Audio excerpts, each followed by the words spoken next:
Haryana civil सचिवालय में मुख्यमंत्री नायब सिंह सैनी की अध्यक्षता में हरियाणा मंत्रिमंडल की बैठक हुई। बैठक में कई अहम फैसले लिए गए।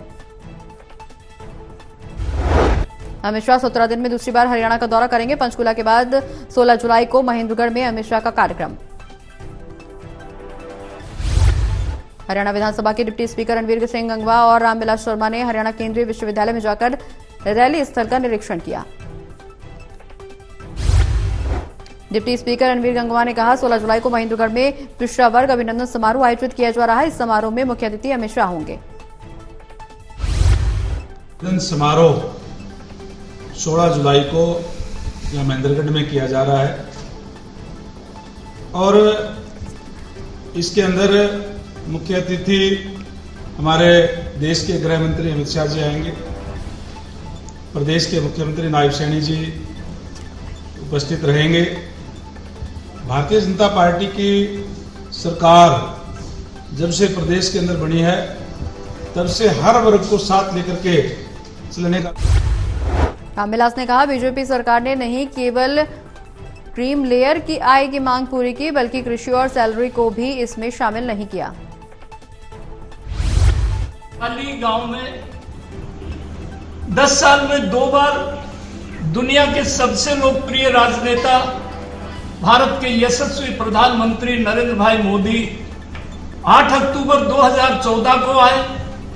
उसी खेत में 23 मई 2024 को आए और अब अमित भाई शाह 2014 के चुनाव से पहले अमित भाई शाह महेंद्रगढ़ में आए थे और 2014 में भारतीय जनता पार्टी पूर्ण बहुमत की सरकार।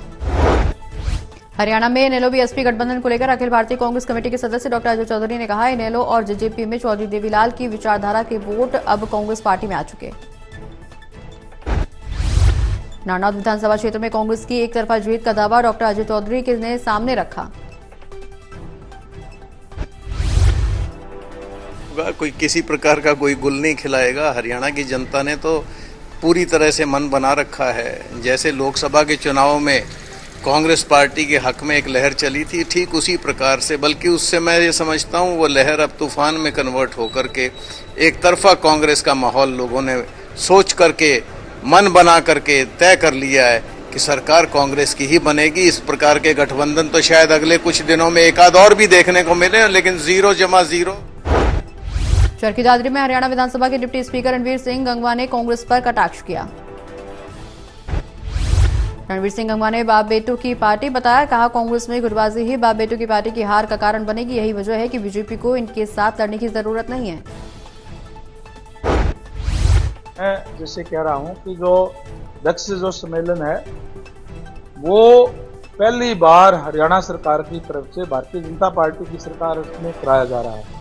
कभी भी कांग्रेस पार्टी ने सरकारी स्तर पे इस सम्मेलन को जो है नहीं तय किया गया और अगर कर रहे हैं अब कर रहे हैं तो भी अच्छी बात है, किया जाना चाहिए। जो गुरु साहिबान है, जो महापुरुष हुए हैं, उनके जन्म।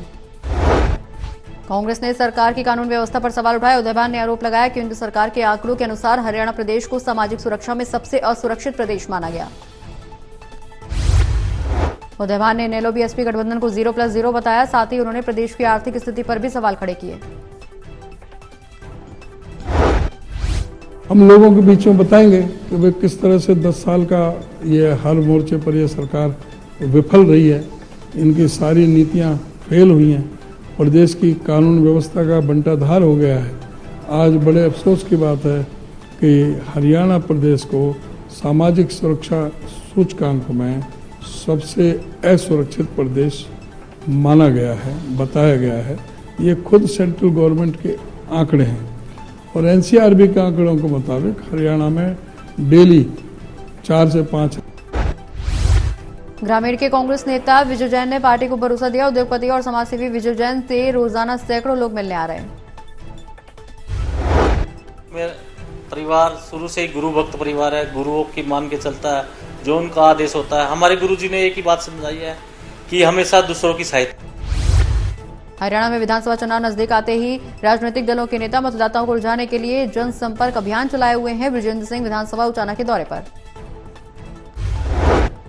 उचाना में विजेंद्र सिंह ने दुष्यंत चौटाला और बीजेपी पर जमकर कटाक्ष किया। इनेलो बीएसपी गठबंधन को वोट कटवा के नीचे से नीचे बताया, कहा उनकी वोट काटने की भी स्थिति नहीं।